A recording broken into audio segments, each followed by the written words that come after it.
ఈ బస్సు మనందరిది, దీనిని పరిశుభ్రంగా ఉంచుకుందాం అని ఆర్టీసీ బస్సులో రాసిన రాతలను చూసి కొంతమంది మైలక్కలు నిజంగానే ఆ బస్సు మనది, దాన్ని ఎట్లుంచుకున్నా మనకేమవుతుంది అన్నట్టే చేస్తుర్రు వల్ల. కొంతమంది అయితే పురాగా అధ్వానం తయారవుతుర్రు. పాపమని బెల్లప్పిస్తే సప్పగున్నదాన్ని పక్కకు వాడేసినట్టే, కొందరికి పుక్కిడి బస్సు ఇల్వ తెలియక కాని పనులు చేస్తున్నట్టే ఉందనిపించబట్టింది వల్ల ఈ వీడియో చూసినాక.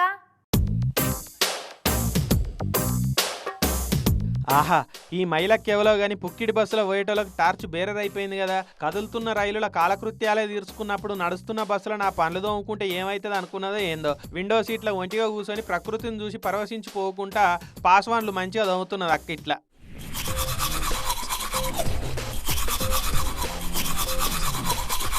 మరి ఇక బస్ స్టాండ్లో దిగి వాష్ బేసిన్ కాడికి పోయి బ్రష్ చేసుకోవాలంటే టైం వేస్ట్. అదే కూర్చున్న కానీ ఇట్లా పరగడ పుల్లేసి కిటికీలోకి వెళ్ళి తుప్ప ఉంచి బాటిల్ తోటి సీట్లో కూర్చొని మూతి కడుక్కుంటే ఎంత మంచిగా ఉంటుంది ఏం కథ అని ప్లాన్ వేసినట్టున్నది. మళ్ళీ వచ్చే బస్ స్టాండ్లో దిగి ఓ షాయి తాగినామంటే అయిపోయాయి, ఎంత నిమ్మలం ఉంటుంది ఏం కథ.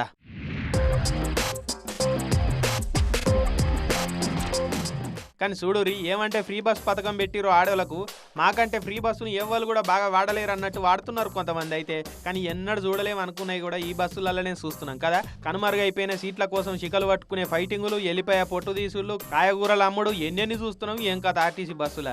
ఈ బస్సు మన అందరిది అన్న పాపానికి ఆ కొటేషన్నే మార్చేటట్టు వాడుతున్నారు కదమ్మా అని కొంటె సెటైర్లు వేస్తున్నారు సోషల్ మీడియాలో ఈ వీడియో చూసిన వాళ్ళు.